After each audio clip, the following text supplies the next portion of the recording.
about, like, you obviously give a long leash to your fighters about, what they can say when they are up there with a UFC microphone and you are getting into territory of homophobia, transphobia. Like, is there... I don't give anybody a leash. Well, I'm saying you... A leash? Like... Free speech. Control what people say. Going to tell people what to believe. Going to tell people... I don't fucking tell any other human being what to say, what to think, and there's no leashes on any of them. What is your question? I was asking that question. I'll move on, though. Yeah, probably a good idea. That's ridiculous to say I give somebody a leash. Free speech, brother. People can say whatever they want, and they can believe whatever they want. What's going on, everyone? Stocks Ken here today. And yes, you saw from the intro, Dana White, freedom speech over leash. A leash, sorry. And this is the funny part, right? You know how, when conservatives, right, like me, we comment on social issues. We comment like, hey, we believe the culture should be more modest. Hey, we don't think women should be hanging around with their breast out and all this stuff.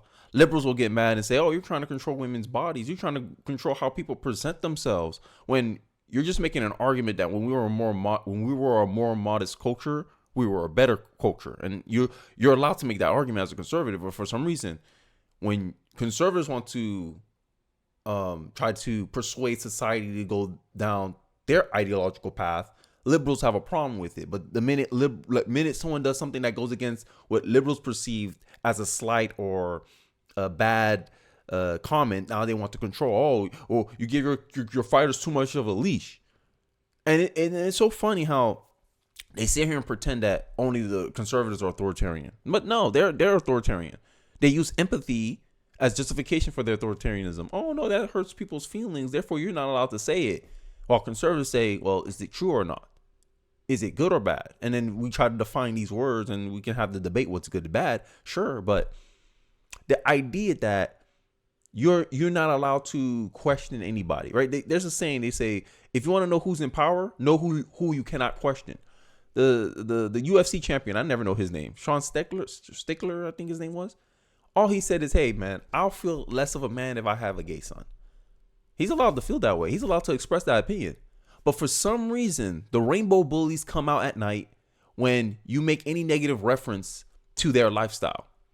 But these same rainbow bullies, and I'm talking about the LGBTQ people who use the fact that you criticize them and they hide behind their sexual preference, sexual orientation, to call you names because you shine them in a negative light, when you can shine anything in a negative light, right? When they go back at Christians and they're mocking their God, they're mocking religious figures in their religion. No one calls these rainbow bullies religious bigots. No. But for some reason, when they get the same energy that they give out, now they want to sit here and cry, oh, you criticize. Oh, he said he wouldn't want to have a gay son. That's like a father saying, hey, I want my grandsons to be black. Are you not allowed to have a preference as a parent now? I mean, I'm just saying. And this is the funny part, and I'm gonna move on to the next clip. The funny part is when you try to bully people, right? That's why I said tolerance isn't submission. Tolerance is, hey, Stickler can have that opinion. Who cares? But when you therefore try to use weaponized empathy, weaponize our kindness for weakness, and say, oh no, you gotta fold because that's not nice. We didn't like that. Well, get a helmet, as Kenneth Owens would say. We all have to deal with things we don't like. And because you're a gay person, you think you're on a higher level than other people? Like, what is it? This is not common respect that you're giving across people. You're trying to seem like you're a dictator, right? And when the tyranny of minorities come into play, people are gonna revolt. And now you're seeing a revolt. Just like racism has lost its impact, homophobia is starting to lose its impact, because homophobia is starting to be synonymous with, oh, you just disagree. Oh, if I just disagree with gay people, that makes me a homophobic. Oh, just because I disagree with you, you think I'm hateful towards you? Just because I don't agree with your lifestyle, you think I'm hateful towards you? Make it make sense. But I digress. We're going to see a clip from Brandon Tatum where he kind of reacts to some of the media, mainstream media reaction, sports media reaction to what the UFC champion said. And then after that clip, we're going to go into a full clip of Dana White fully expressing his thoughts. Let's take a look. That is bullshit that we allow that. It's bullshit. And we can't ignore it. And we should. If there isn't going to be a punitive measure, let's move on. Move the fuck on. But there can't be a punitive measure, Mike, if the person in charge doesn't feel anything in the way of pressure. Like, there has to be the outrage and the reaction to it. Now, I understand that the reaction these days to the outrage is to simply say, you're too sensitive. You want to cancel me. This isn't freedom, you being outraged by every little thing. But this kind of speech is not. That's exactly. You projecting. It's freedom of speech, bruh. Dana White don't care what they say because they got the freedom to say what they want to say. It's you know how stupid it is for you to say it's okay for the dudes to get in the ring and knock each other unconscious. Got the feet up in the air like this, twitching. I went last fight, hit homeboy, he was shaking. I was like, oh man, he finna die. It's cool with that, but you don't want him to get out there and say anything controversial. Y'all stupid, man. These people are stupid. Well, I don't like what he says, but he knocking people unconscious with kicks and chokes. You cool with that? Boy, these dudes are soy milk. That was a good point by Brandon Taylor. That's funny. He said, you got dudes knocking each other out. Chokehold, bloody, dude hit dude almost died. Oh, you find with all that. You find with violence being portrayed on the media, right? And these same people say, oh, it's a family, Disney is a family-friendly show, right? And the dude says that on his shirt, like, even though he misrepresents what was even on I think Stickler's shirt. I think Stickler's shirt said every kitchen deserves a woman, or every woman deserves a kitchen. I forgot what it was called. Pretty much it makes us I think he's making an argument for stay-at-home moms. But I digress.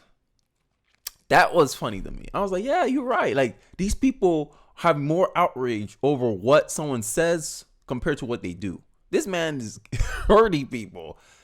And you're worried about him saying something that you don't like. In this next clip that we're going to go into, because I think this video might run a little bit too long, and I don't think there's much to say. I think a lot of things that Dana White said was self-explanatory, and it's kind of showing the obvious hypocrisy of these liberals, lefty, and this allyship. This is my problem with allyship, that it seemed like people who are not the target of the criticism or the offense or the joke, they seem more outraged over something than the actual group that they claim they're supposed to be defending here, right? And I always find that baffling. Like, I always see these white liberals, they're more offended about a joke that's racial than even I or other black people are. And then they try to turn around and convince us that we should be offended about what was said. Oh, don't you think that was kind of racist? No, I didn't see any problem with it. I thought it was funny. These people, but a part of me feels like a lot of liberals, they pretend that they're, oh, live, let live, you know. But in the undertone, I think they're just passively authoritarian. They try to, like, guide you down their path. Like, oh, let me remove this, let me remove that. So you just gently walk where I want you to walk. While people were like, no, I think we should go here. And it's more open to criticism that way, right?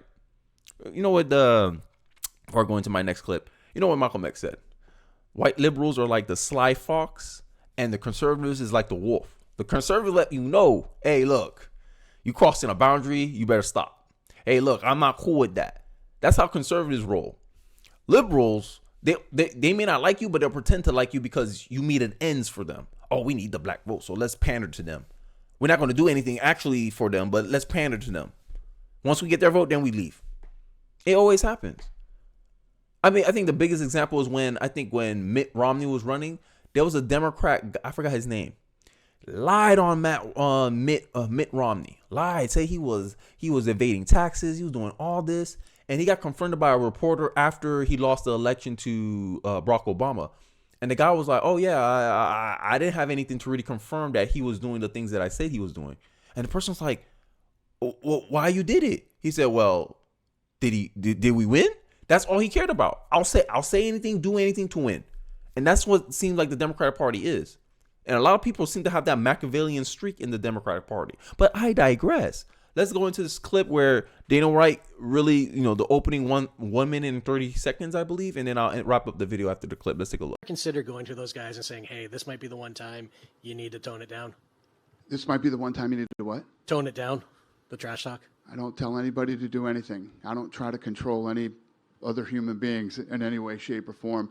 They do it this way. I say it all the time. We're in the fight business, and